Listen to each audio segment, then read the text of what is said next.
Welcome to the FSP video podcast. My name's Simon Walker. I'm the host for this session, which is on the new digital landscape, and I'd like my guests to introduce themselves. Hi, I'm Richard Brinson. I'm a Group Director at FSP. Good afternoon. I'm Isabel. I'm the change lead in FSP. I've got a dual role. I head up a team of consultants and I get to do some wicked change work with our clients. Good afternoon. I'm Tom Hebbron. I lead our digital identity practice, part of our cyber team. Okay, so first question really to everyone on the panel. So how would you define the new digital landscape? Yeah, interesting question, very broad question as well. I think the digital landscape encompasses so many different things. I think when I think about it, the words that come to mind for me is faster. So everything seems to be going faster. Technology is developing faster. Yeah. Everything seems to be connected. Yeah. Just because we're faster doesn't mean it's better, obviously. Things can go better quickly, can go worse quickly. So I think there's some challenges around that. But it seems now that everybody is, ultra connected, whether it's from things you're wearing, whether it's from your devices you're using. Data is proliferating throughout all of the environments we work in and live in, and AI is speeding everything up. So, for me, that we're just going really, really fast. So that's the key theme from my thoughts. Faster. Isabel? Thanks, Simon. I think we're moving to a landscape which previously we've only thought about in science fiction films, where everything's joined up and everything's connected. And from a people perspective, I think about how people get their heads around what are the good things and what are the bad things, and who has my data and what are they doing with it. And some of that's really good and some of it's really scary. So yeah, I think it's, as Richard said, there's a lot of fast pace and a lot of change, and actually a really adventurous time ahead for where we're going. Cool, thank you. Tom? Well, Richard stole faster, and I think we agree that everything's more connected. I think in trying to keep the positive side of this, it's exciting. Things that we couldn't do before, problems that we couldn't solve are now starting to look tractable. The advent of the LLMs over the last sort of 2-3 years is really exciting. We start to look at problems that we looked at before and said, well, we'll never have the manpower to do that. And now the question is, well, actually, is that the right problem to solve? I think it's exciting. Let's stay upbeat. There you go. Yeah, I think from my perspective, just summarising what you just said there, I think we're obviously going to touch on AI today. It's pretty unavoidable in the new digital landscape, but also sort of the fact that everything is now becoming connected, integrated, everything is moving that much faster is quite a big challenge for people today, particularly from a change point of view, but also from organisational development, organisational structure point of view. So I wondered if you would observe on, okay, given there's all this stuff happening now, what do you think are the big challenges from an organisational perspective? So let's park the people bit for a bit, because I think we'll talk about that in a second, about what the individual impacts are. But what do you think the organisational impacts are today? I think the very first challenge is trying to understand what to do about it. Yeah. Right, so are you going to be an early mover in this space and try and do something unique and innovative with it?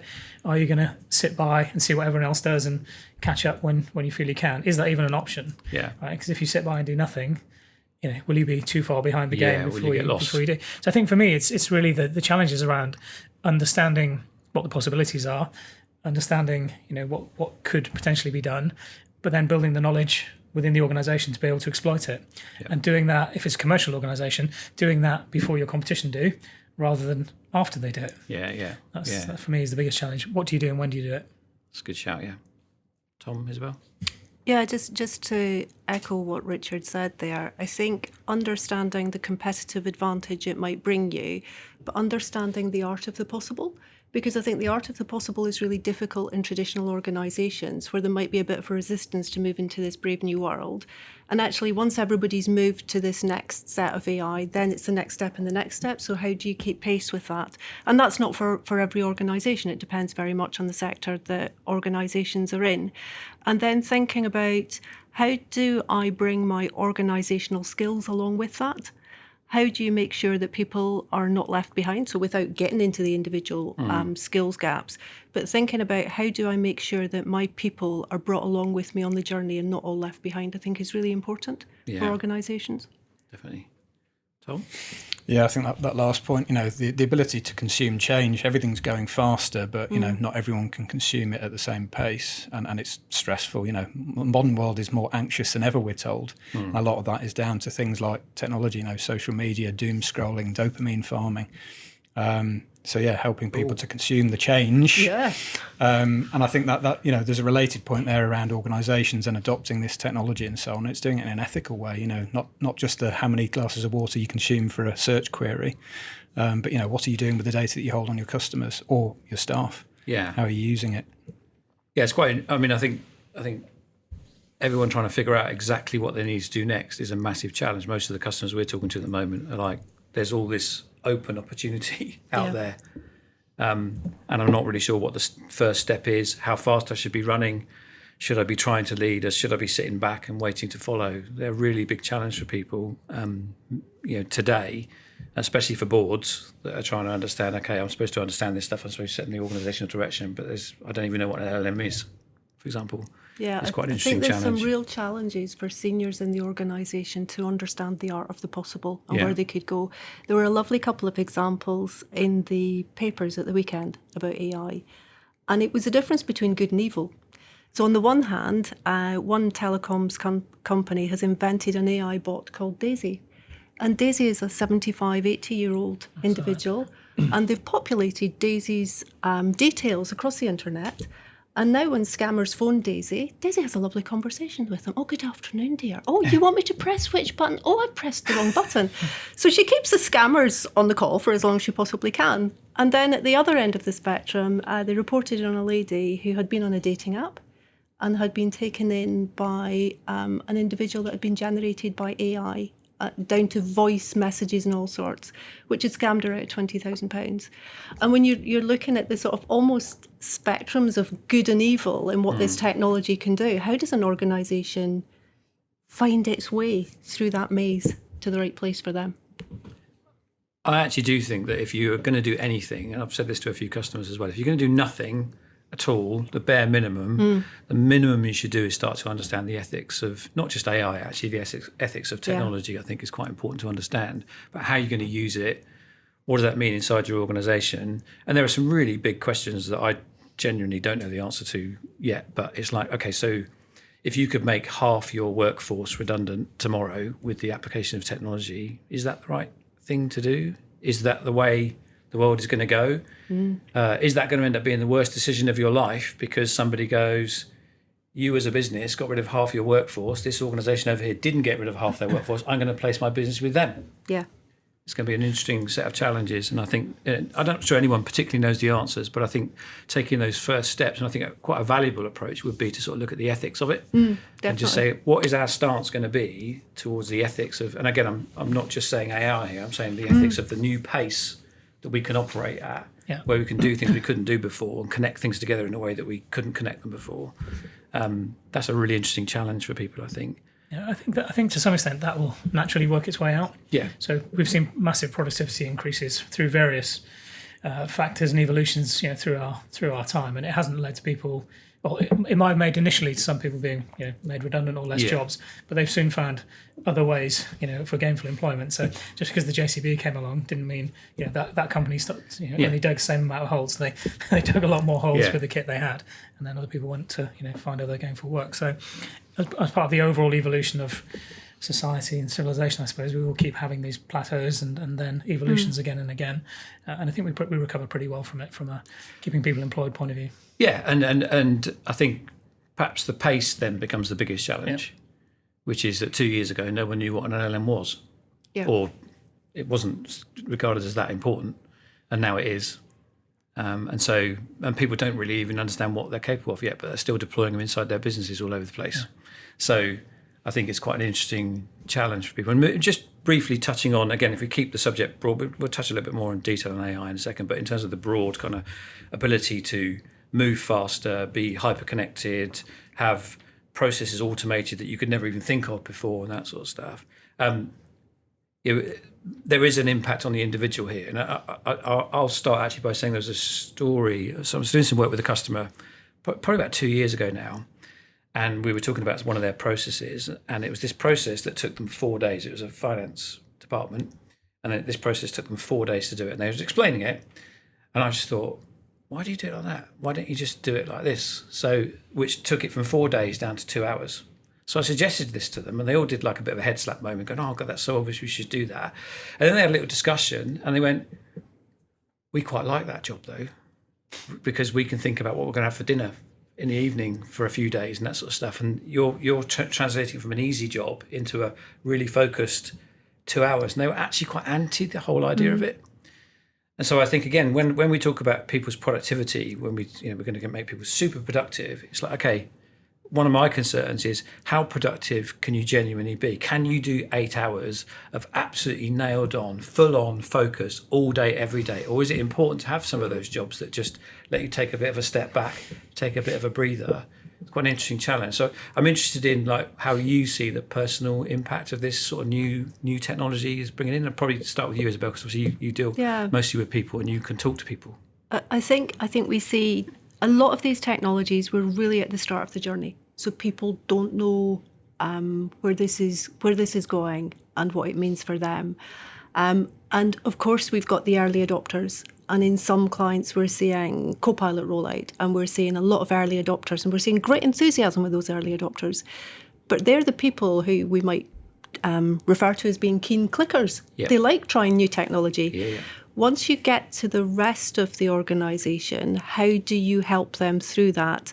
Bearing in mind, they're seeing in the press all this good stuff, this bad stuff about technology, and they may have fears, they may have concerns, they may have positive experiences. So everybody brings their own experiences into the workforce. So I think we're going to see a real mix across workforces of people who are really keen and people who are far more reticent about what it might do to their jobs. There may be other cases, for example, FOI inquiries. There is legislation for handling of FOI inquiries that if it's going to take you over a certain amount of time, you don't have to respond to that because it becomes unreasonable. AI is going to stop that. Yeah. From an ethical perspective, what's that going to mean? I think the other area that companies need to think about is line managers and team leaders. How does a line manager now judge somebody's productivity when actually they've got an AI tool? And eventually, as Richard says, I think it'll just become part of the everyday. But at the moment, it's so new that we haven't worked through all those areas yet. So I think we've got a lot of thinking about the impact on people and how we help them through that change in the best way possible, because we don't want to leave anybody behind. And we need to support people through that change and make sure that there's a role for them going forward as appropriate. Interesting. Tom? There's a parallel here, isn't it, with slow food. You know, when you speed things up, you don't necessarily know what you've lost because you're only measuring the bits you've sped up. Yeah. So, you know, your example of the people having the time to think, actually there may be benefits there that we don't measure, but we don't realise until they've gone. Yeah. And then it's hard to go back because the metric you were measuring is now improved and we're not turning that down again. Yeah.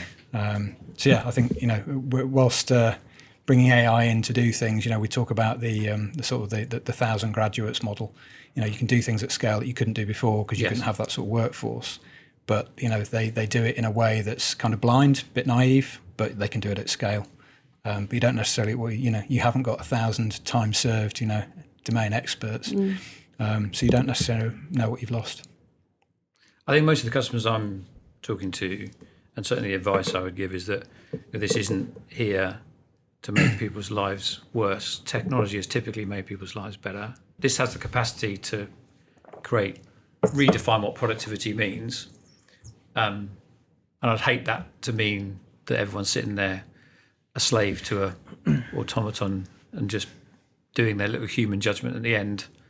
That would be a difficult and unhuman situation for us to get in. I'm sort of confident really that people will ultimately not want that to happen. You won't want your future to be decided by a machine, basically, regardless. So I don't want a machine to decide whether I can have a mortgage or not. I want sooner or later a human to get involved that can trust me and that sort of stuff. Now, maybe that's a bit naive, but you know, I still think, even though we're a technology company, obviously the integration of people into that technology story is absolutely critical to us. Our business is all about people. Most businesses are ultimately. So I think it's going to be very interesting to see how people approach that as a problem moving forward. So maybe if we touch specifically on AI for a short while, I'll sort of flip things around a little bit. I think we'll start with where do we think the opportunities are, and then we'll move on to the kind of risks of things. So we've touched a little bit, but if you were sat there today trying to figure out what you should do with AI, what would be the first sort of technology we'd look at? Would it be the LLMs? Would it be machine learning? Would it be Copilot? What are the sort of opportunities that you think would be important for people to address? Richard? Well, a couple of obvious ones that come to mind. We've just touched on the productivity side of it. So there's an obvious thought around, can we get people to be more productive? And there's pros and cons with that, and we'll probably dig into it a little bit more. But in terms of for me, the most exciting bit about it is the reduction of the barrier to innovation. So where previously you might have to have an R&D team or carve out time for people specifically to work on particular ideas, particular projects, and it would take a certain amount of time to prove that or not. I think that has now changed the game completely, in terms of AI supporting that. You can test ideas out, you can test theories out, you can, as Tom said, having all those, essentially a small army of bots doing your theory and testing for you. Yes. You can very quickly prove whether did that concept work, did that idea work, or should we fail super fast because it was a non-starter without having invested 6 weeks, 3 months and a load of cash to prove the point or not, as the case may be. So I think I think it will change people's way of thinking about innovation. And actually, this is really about, any idea is a good idea now, because if it's not, we can prove it's not really quickly. Yeah. So let's get it into the process, let's test it, and let's see if there's any, real benefit in that. So I think from a ideation and innovation for companies, that's the most exciting bit, and that's the biggest barrier removal, I think. Yeah, that's interesting. I hadn't really thought about that. Yeah, that's cool. Anything from Isabel, Tom? I think it depends very much on an organisation, but anywhere where you can really get help to people doing a regular job. So call centres is a brilliant example where you can really get the AI to help the individual but still have a human being in the loop, which I think is really important.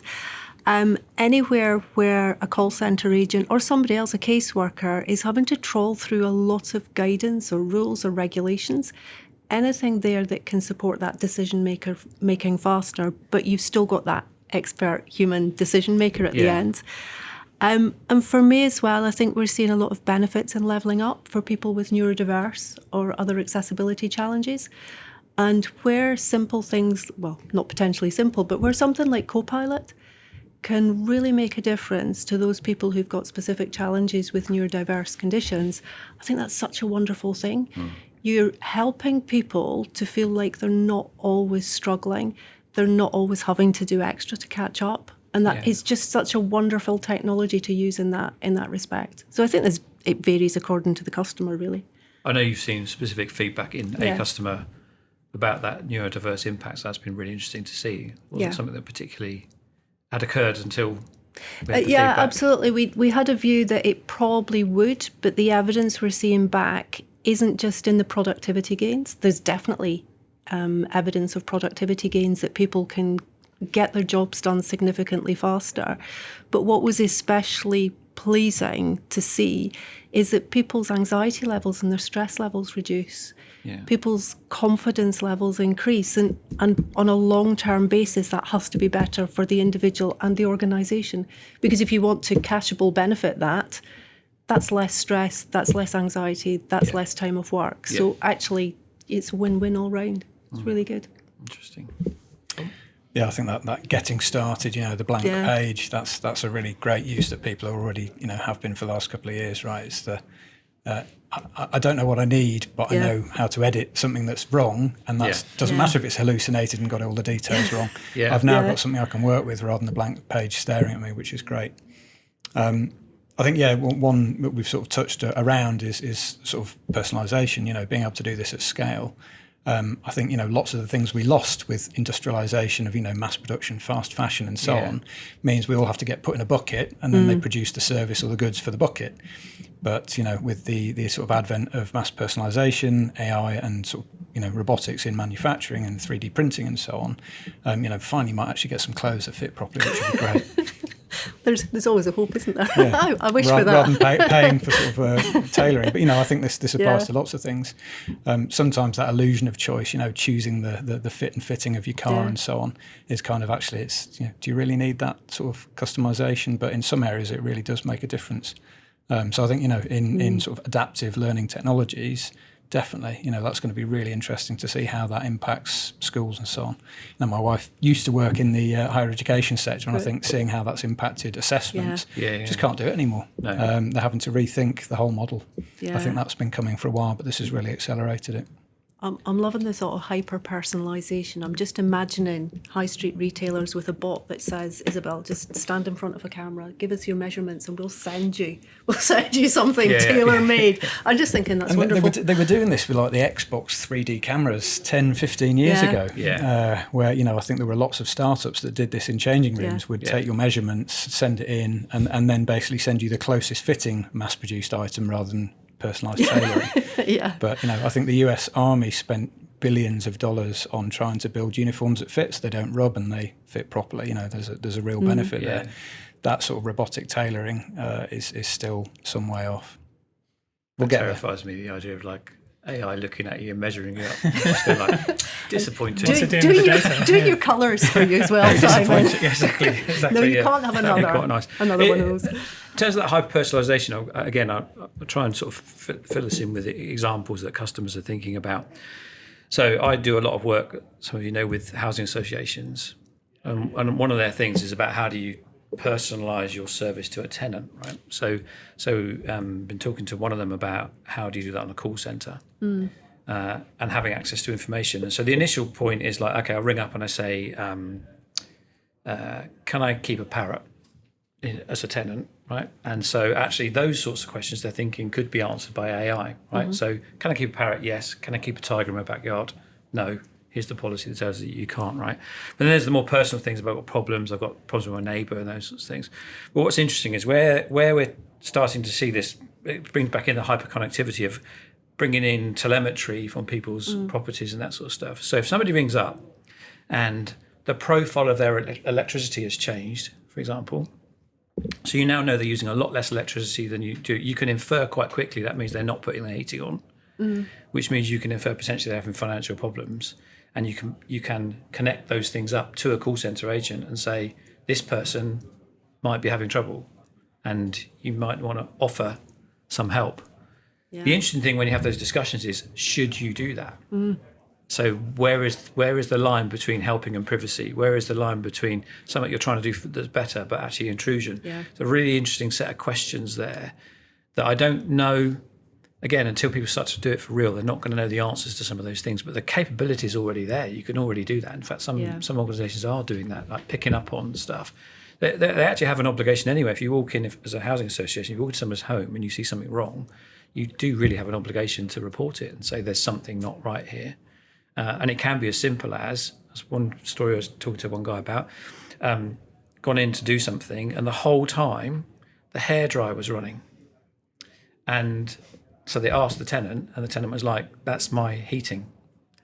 I'm putting my hairdryer on to get my heating.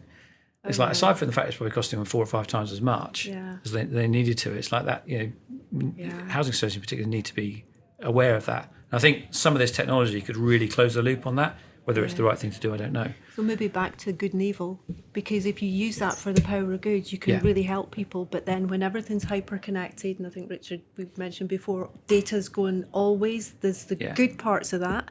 It's really helpful, but then there's the more worrying ethical questions. Yeah, exactly. Yeah. Cool.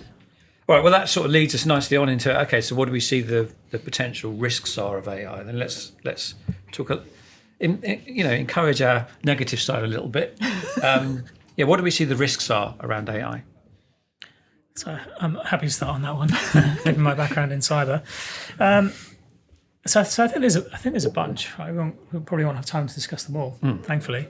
But there's the obvious ones around criminals using AI and new technology to improve their effectiveness as cyber criminals. The obvious way we're seeing that proliferate right now is, so phishing campaigns, which used to be, really easy to spot a phishing email.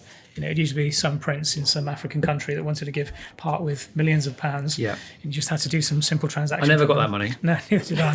They're struggling to give it away. They really are. But now it's sort of obviously that they're becoming much more realistic, much more. The language in it is almost faultless because it's being run through an AI tool first of all. So you're not getting the spelling mistakes. You are able to phrase things in the manner of an English gent or whatever you want, and actually it doesn't sound like it's coming from someone whose English isn't their first language. And then more recently we're seeing deep fakes. So deep fakes, in this context, are people sampling voices or people sampling videos off websites where they're using that information, running it through AI, and are able to leave you a voicemail from your boss or from someone in your family to say, "Oh, can you help me? I've lost my mobile phone. I've lost something. Had to buy a new one. Can you quickly send me £50 to this address so I can fix it?" Or in the bigger scheme of things, we've seen companies get into the same problem where deep fakes of their corporate officers have been calling them into calls, and there was one recently that $20 million got sent to 15 different accounts purely because of deep fake calls. So that's scary. Yes. But that is already work for, I guess, cyber criminal gangs who are already operating at a fairly high level of sophistication. They're now able to make it much easier for themselves. But I think there's a whole other much lower and I guess more.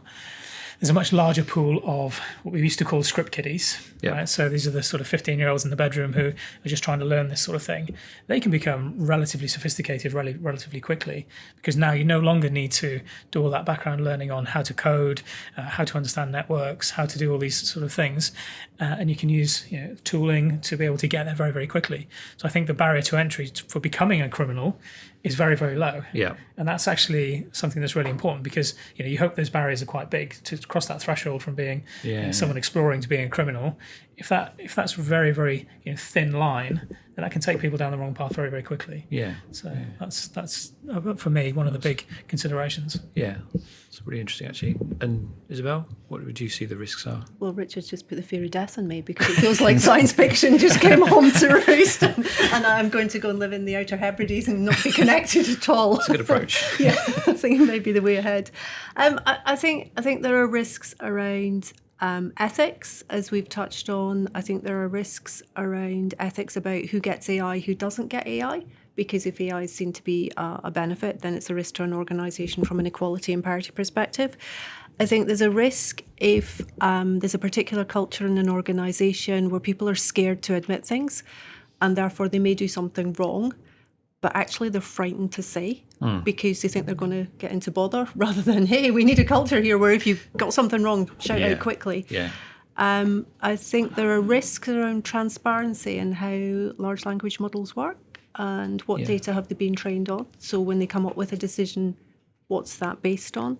There's definitely risks around people becoming over-reliant on AI or people being left behind. From a change perspective, I think it's really hard to plan to help people through a change when you're not very sure what you're aiming at. Yes. And so there is a requirement for companies to be really flexible and agile, but open and transparent about what they're doing to mitigate those risks from that people perspective. Yeah. It's a really good point, actually.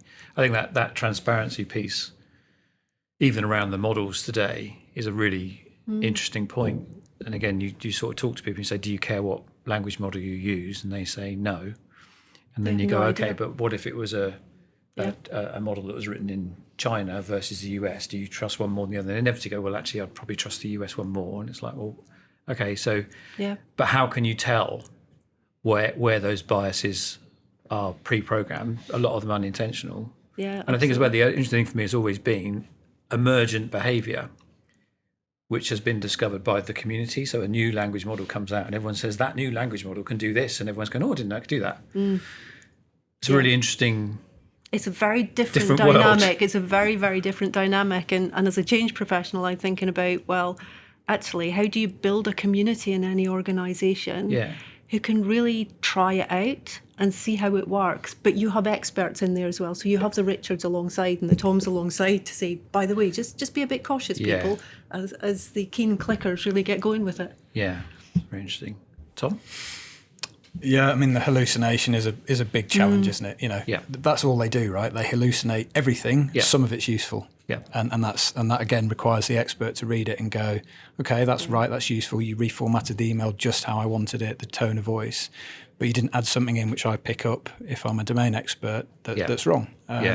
So I think again, sort of looking at the academic usages of this and cheating for your essays and so on, you're not really learning anything. No. And you're not aware if it's hallucinating things that are completely wrong. I think OpenAI put out how to use ChatGPT for academia without cheating. Yeah.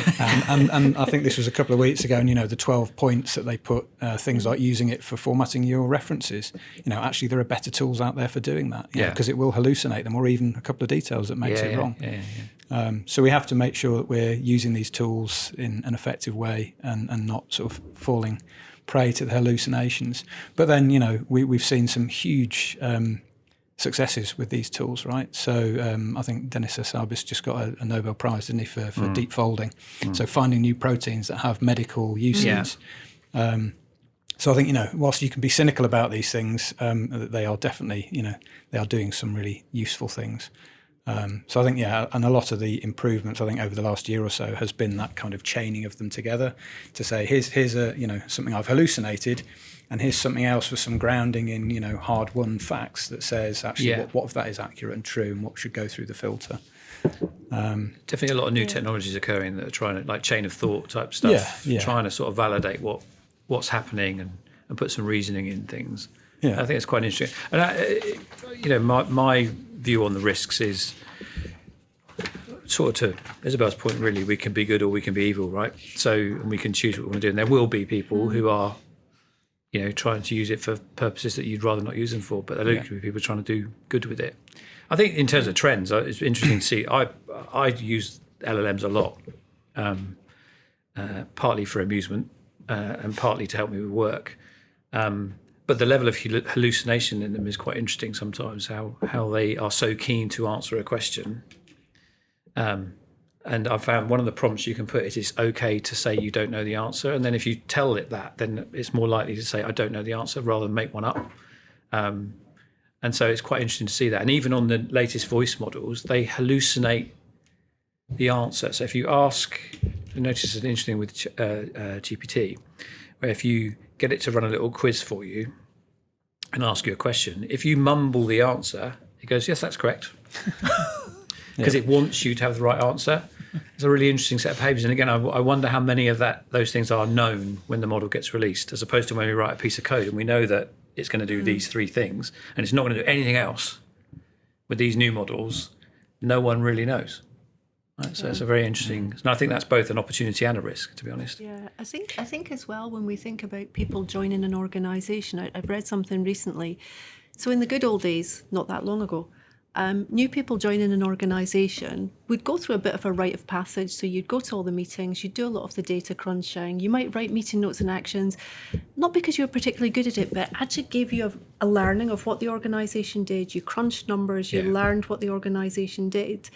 So part of your learning helped the organisation, but part of your learning was doing those humdrum jobs that now the AI is going to do. Yeah. So how are we going to get our new people into the organisation and help them to get up to speed really quickly? I think considerations like that are all part of the mix, really. Definitely. Okay, look, last thing on AI, and then we'll move on. So because we've got two people in the room who are cyber orientated, what do you think the impact of AI is on cybersecurity? What are the key considerations we should be thinking about? So, parking the negative stuff. Yep. I think there's obviously a huge amount of positives as well, given the topics we talked about around data proliferation, everything being connected.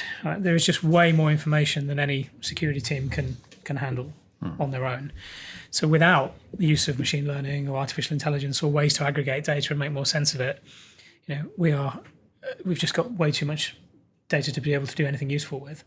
So I think it's actually fundamental to how we improve security and cybersecurity going forward. And we see it now in most tools or software tools that purport to be cyber tools have some level of artificial intelligence driving them, or some level of machine learning.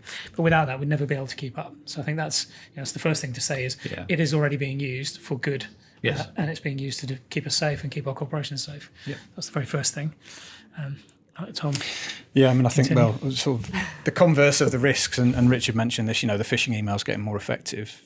Equally, the anti-phishing sensors, you can have an LLM looking like a naive financial worker who might fall for this and say, this email looks like it's trying to convince you to do something which is, poor practice or against the rules. Yeah. So that can help. And I think, in general, the sort of the dark patterns that we've seen used, and that's kind of traditional machine learning rather than sort of the LLMs doing these huge aggregated profiles of you at, the supermarkets or the social media companies. Yeah. I think, adopting that technology to help the users and protect them against the dark patterns is also a positive and kind of cybersecurity for the individual rather than for the organisation.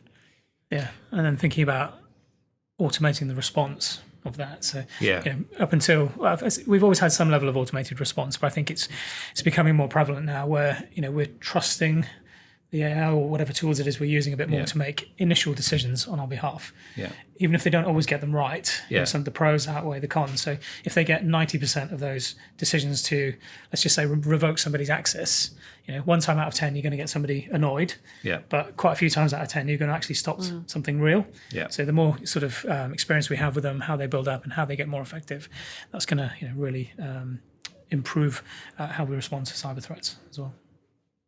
But it says that broadly, though, the game remains the same, which is Cat trying and out mouse. cat and mouse. Yeah, exactly. The game is the same. It's just new tools and technologies, and potentially it can go faster. Yep.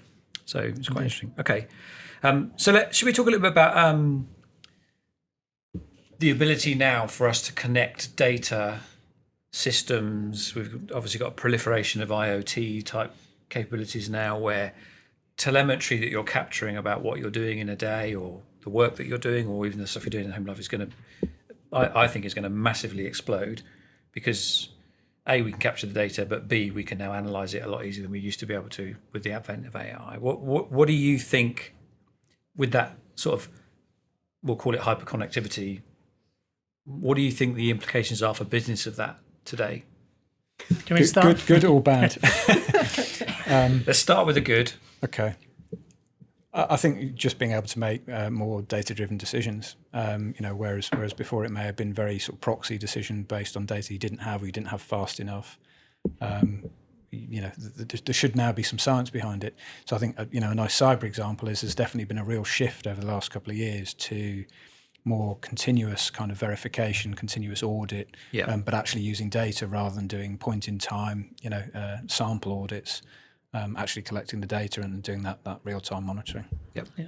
I think very related to that is we're seeing big efficiency improvements in traditional businesses with things like predictive maintenance. Yeah. So whereas before you didn't know when things were going to fail, so you had to keep a certain stock of spares or whatever it was you needed to require, and then wait for an incident, for something to break, and then an engineer goes out and fixes it. Predictive maintenance now is constantly checking all these different sensors that are deployed in machinery, equipment, fridges and freezers, whatever it may be. Yeah. And they know, pretty accurately when this thing is going to fail, so they can schedule a maintenance upgrade before it fails, and they only have to hold the right amount of stock for the short term of work that's coming up. Yeah. So I think that's just one general example how more traditional businesses, whether it's engineering, whether it's supply chain, food distribution, are able to benefit from that. So that's a really positive thing, because that efficiency is then reflected in the price of goods ultimately. So cool. I think there's huge potential with your data all being connected up. So the ability, if you think about it, the forces of good and evil, from a good perspective, I'd love my doctor to be able to access whatever I've got on my phone in terms of how many steps I've done or potentially my blood pressure. And then when I go for a hospital appointment, they've got access to all of the information immediately rather than x-rays being shunted around almost on paper. Yeah. So I think there's huge potential. There's huge potential around the personalisation piece that we were talking about earlier, that as individuals we have a far more personalised service because people have data about us. But equally, I know that my supermarket is recommending that I buy things based on my buying habits. And I find that just a little bit intrusive and scary. Yeah. And I think from an individual perspective, how do you know who has what data? How do you know that your supermarket's collected the data because you've got the loyalty card, but who have they sold that to? And what's going to happen with it? And why, if I have a discussion about lawnmowers in my kitchen, does my Alexa then tell me about lawnmowers when she's not supposed to be listening? So there's as a non-technical individual, there's huge potentials in everything being joined up, but there's also a lot of concerns that as society, I think we've still got to work through. I'm hopeful with the things like Alexa, that's just coincidence. We like, as human beings, we like to make connections. It's not really listening to us, but have you read all the Apple terms and conditions? No. Oh, okay. Maybe I should. Obviously, I'm not in cyber, so I wouldn't read them. No, I don't think anyone's ever read them because they're about 25,000 pages long. Yeah, exactly. Yeah. But there has been a good use of going back to the LLMs to actually go and read them and say, is this anti-consumer? Should I sign this? Yeah, should I sign I this? hadn't thought that. Yeah, it's quite I can take contracts now and get my So what do I need to be worried about in ChatGPT this to look at contract? it. But one potential risk with certainly personal data being shared, I think we had a brief conversation about it last week, is, what if decisions are made that aren't in your favour because of data that you have about yourself? For example, an insurance company deciding not to give you health insurance because they didn't like something about didn't do enough steps. You didn't do enough steps, or your diet's not right, or whatever, and they said actually it's too high risk for us, and this policy that would have been fine if we didn't have this data, we're now not going to insure you, so good luck elsewhere. I'm back to the Outer Hebrides with no connectivity. It feels like we, on all these subjects, it's like you can use them for something. It's like it's the dark side of the force or not, isn't it? It's kind of like, actually, which way do you go? Yeah. I mean, I'm quite optimistic that people set out with the right intentions, and maybe some bad things do happen, but it's not generally how an organisation sets out to do it. They sort of fall into some practices which they typically, when they realise they're doing it, will change pretty quickly. But I look at it and think, okay, so connecting things up, like for health, when my phone knows more about my health probably than I do today. Certainly my Apple Watch does, and the fact that AirPods are going to start to do hearing tests soon and those sorts of things, and be able to kind of tell you whether you've got hearing issues and those. That's a different world. Connecting that all up so that the care that you get is way more personalised feels like a massive opportunity. Equally, as you say, there are some downsides. You might not get insured then for something that you want to get insured for. I think you're right. I think the benefits will outweigh the I think the cons. I think so. Turning up to your doctors and having a conversation about specifically your situation in those 15 minutes that you get is probably much more valuable than a generic conversation. So I think, it's quite interesting. And from a business point of view, I think that proliferation of data will provide insights into their customers that they could never have had before. And I do think it will lead to a level of personalisation which we've never seen before. It'll be quite shocking about how quickly people can get to the answer. And I do think it's interesting sometimes when you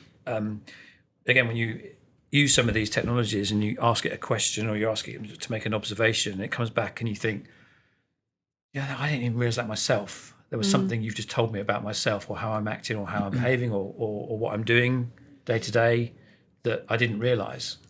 I think that's a very different world. A great educator in a very nice and very personalised way. And I think that's the bit. There's a second sort of aspect to this, which what does it mean to individuals, right? So that kind of different way you consume services from people, there will be an expectation, I think, in the end, that it will be super personalised.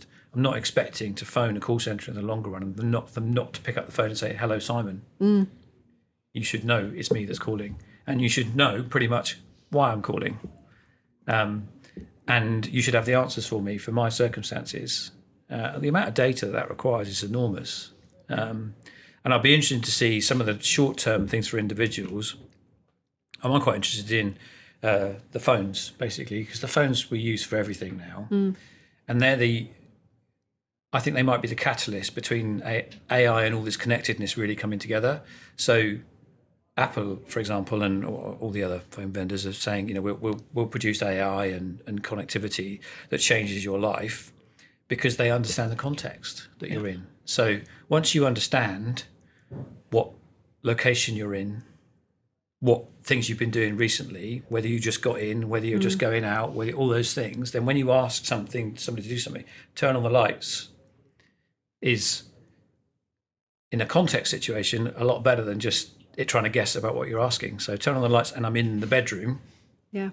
Turns on the lights in the bedroom. It doesn't turn on the lights in the whole house. Now, those things are minor things, but actually extending that out to what's your job, what's your role, what do you do, and then personalising everything you get back is a really interesting thing. I think that will make a big difference for individuals in the longer run. Yeah, definitely. And just when you were talking about that, I was thinking, I'm at an age of my life where I have natural skepticism about technology because I'm of an age that I've grown up in it.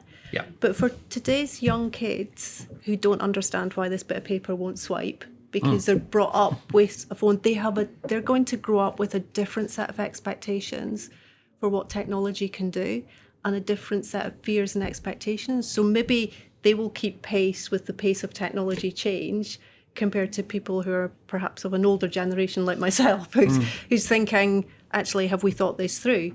Younger people coming up are potentially just going to accept where they are. Now, that brings with it its own risks, but it is a different generational thing. Yeah, definitely. Well, I put my teeth back in. Definitely. It changes, your trust of the world, doesn't it? Yeah. Deep fakes and so on.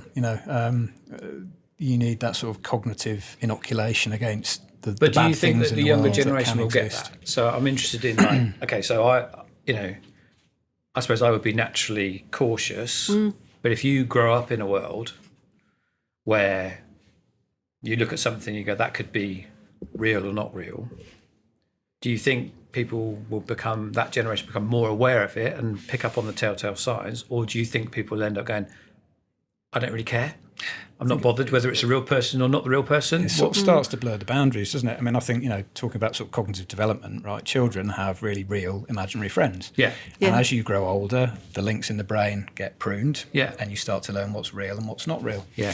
But, that's going to change, isn't it? What's real and what is real. I can see it on my phone. Maybe I can see it in VR. We're really going to blur the boundaries there of what's real. It's digital, but it's not real. Yeah. But does that matter? Interesting challenge, I think. Very interesting. Well, look, I guess the new generation is going to find that out. Yeah, they're going to navigate it. I mean, just Yeah. like, other huge technological shifts, being able to talk to someone on the other side of the world or, send a message in days or travel from one place to another. Humans adapted to it. There was probably a bit of a difficult period. I guess the difference is we're now having one of those, every decade instead of every few decades. And probably going faster and faster. Yeah. And has the world ended with these? I mean, I always think back to the other day. I needed to do some long division, and I didn't have my phone, and I couldn't remember how to do long division. I thought, okay, and there's probably a younger generation that would just like, why do you need to remember how to do that? Right? You just use your calculator. Why? And so now the new generation is, why do I bother? I don't need to remember how to do that. I don't need to remember when that happened. It's like having a map in the car, right? Yeah, Learning maps and having to work out which roads you followed. It's really fascinating to see. You got to say that, broadly speaking, all those things to me feel quite exciting, and allow you to do things differently. And I would hope that it brings something out of people which is really important, is that sort of creativity aspect. It gives you more time to be creative, more time to really fulfill who you are. Hopefully that will be the case, rather than everyone kind of feels bad about it. So okay, when we were thinking about the new sort of digital landscape, we picked on sort of, I guess, 3 key themes, of which there are any number of themes that we could talk about. Maybe we'll talk about in the future. So we picked kind of AI because you can't not pick AI, and we picked hyperconnectivity because that's sort of like, it seemed a fairly obvious thing to talk about.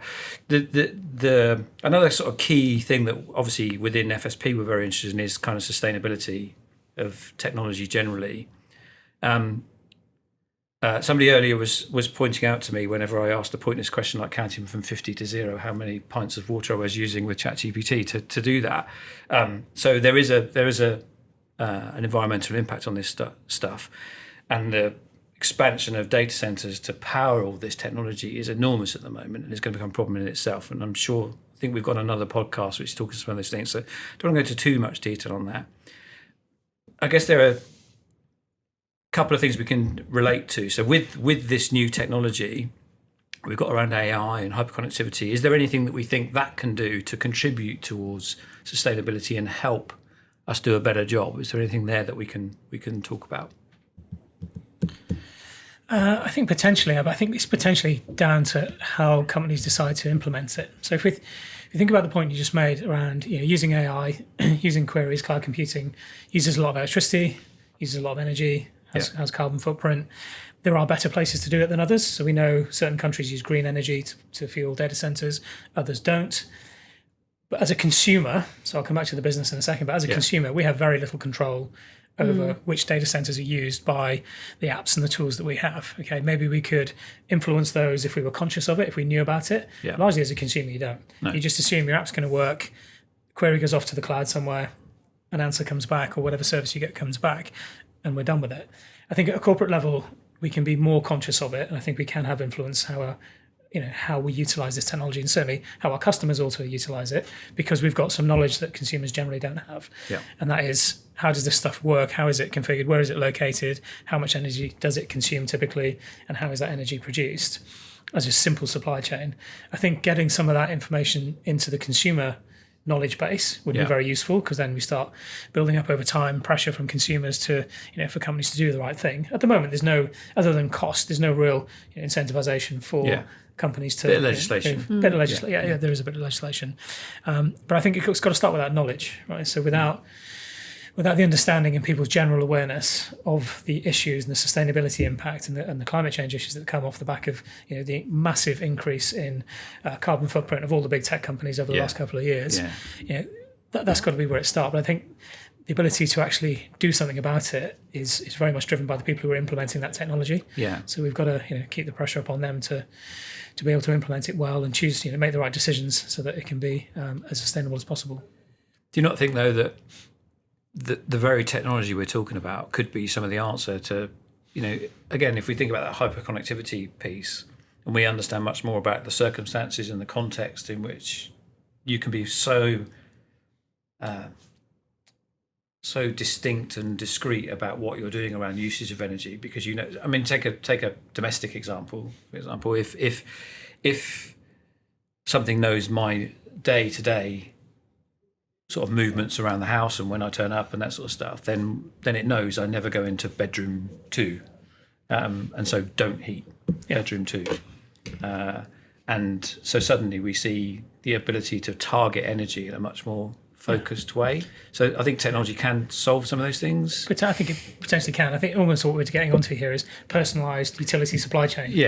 Right? So our energy, the energy that you package or profile that you've just designated yourself, will follow you around. And if you're the person that likes to have all the lights in the house switched off when you move out of the room, great. You might be the opposite. You might want all the lights on. Yeah. So I know most of my family seem to prefer that option. So that's generally what happens. Go around. You are the AI in your house then. You just go around turning the light switches off. Cool. Well, that's an optimization process, right? I'm old enough to remember what you could do with a few kilobytes of memory on a BBC-B. Oh, yeah. And, we are just incredibly wasteful with modern IT. The stack that you have to run the simplest few lines of Python to do something which probably didn't need to run at all. So I think, using these tools to help us write tighter, more optimized code, and the fastest code is the code that doesn't run at all, right? Yeah. So, optimization of that whole computing stack. We moved to the cloud because it meant we could get a server in minutes rather than months. But, how often do we ask the question, do we need it at all? Yeah. Optimize the processes and really, reduce that carbon footprint. Sadly, to do that, the optimization tools are probably going to burn lots of carbon. But modern software engineering delivery is just incredibly wasteful. There's a huge opportunity to make it more efficient. It's a really interesting observation. It actually hadn't occurred to me before, which is kind of like, now it's so easy to get everything you want. You just throw resource at it. Then you just throw resource at it. And actually, how are we going to get people to think, should you throw resource at it in the first place? Just because you can. But humans are really bad at abundance, right? We can't cope with it, so we just throw the resource. Convenience trumps pretty much everything in practicality. Right? Consumers go for convenience over cost, carbon footprint. It's just proven many times over. Yeah. Interesting challenge. Isabel? I was just thinking there has to be a cost of entry into this, because taking your example, Simon, I would love to have technology in the house where I walk into a room and the room senses me and it switches the lights on and switches out switches them off, and it knows when the cat goes in that it's the cat. It doesn't need to switch the lights on. Yeah. But to get to that point, I need to have my house wired in a particular way. Yeah. And so there's a cost of entry. It's like solar panels. Yeah. There's a cost of entry on this, and how do you do that spend to save? I'd never thought about how building code might be done wastefully or not wastefully. Yeah. That thought just hadn't occurred to me at all. Yeah. But I think when as a human race we have lots of things, we don't save, and we almost have to be pushed into a situation where we are more careful with it. So maybe there's more requirement in society to push the fact that every time you ask ChatGPT what the weather is, actually you've just cost the planet a certain amount of resources, because people don't know. People have no idea. It'd be a very brave AI inventor to do it. Absolutely. To basically say the conversations using you've me. had today have consumed this much water Yeah. and this much electricity. Yeah. But delivering those models, there's really exciting things going on with, shrinking, quantizing the models so they can run on your Yeah. phone. So we Yeah. don't have to have it all running on the cloud. Yes, of course, there has to be the training and so on, but actually delivering it at the edge on the device. So it's not all going up in the cloud. All your data is not going into somebody else's computer. I think that's we want that, right? Yeah. It's better for privacy. It's better for personalization. It's better for the planet. Although it does mean that everyone has to have slightly faster, smarter devices. Yep. You have to build those and ship those out to people. It's quite interesting. I think maybe a subject will be a subject for another day. But it's related to sustainability. Is the rise of analog computing coming back? So hardwired devices that do certain things that don't have silicon chips in them in the same way they do now, because they are orders of magnitude faster and orders of magnitude less energy. And so there is almost like a new paradigm coming of like, we will start to use that technology, which was stuff that was being used back 30 odd years ago, but is now coming back because it's actually much more efficient from an energy point of view and much faster. So it'd be interesting maybe that's another subject for another day, but it certainly relates to sustainability. That one device for one job versus now we've got one device for every job. Exactly, yeah. And it costs a lot of energy and time to do that. Yeah, it's quite interesting. Okay, and we'll sort of do a couple of closing questions. So if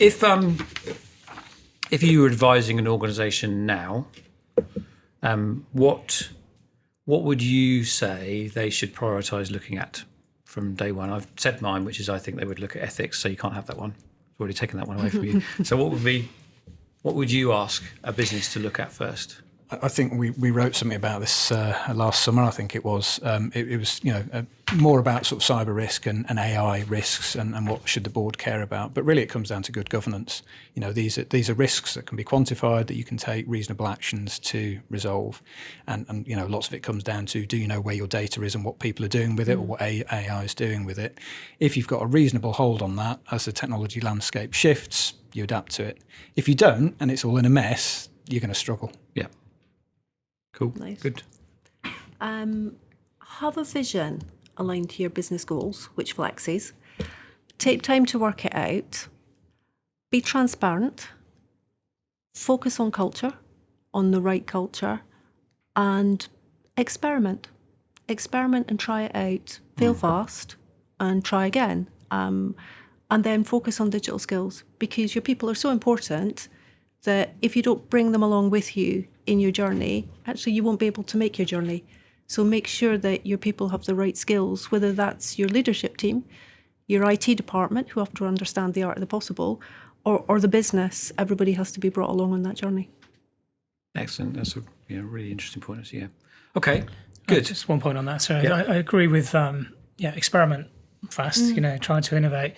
I think the first step in that is also just creating some boundaries initially. So if you're a company that's new to this and you're going to tell your employees to go out and see what you can do, just have some ground rules in place. A very simple one is don't upload company documents into open AI models, because they may not stay in your control after that happens. Yeah. And actually, particularly if that's client information or sensitive company information, there's got to be some level of control on that. So yes, experiment and go out and try stuff, but just have some basic rules in place before you do that.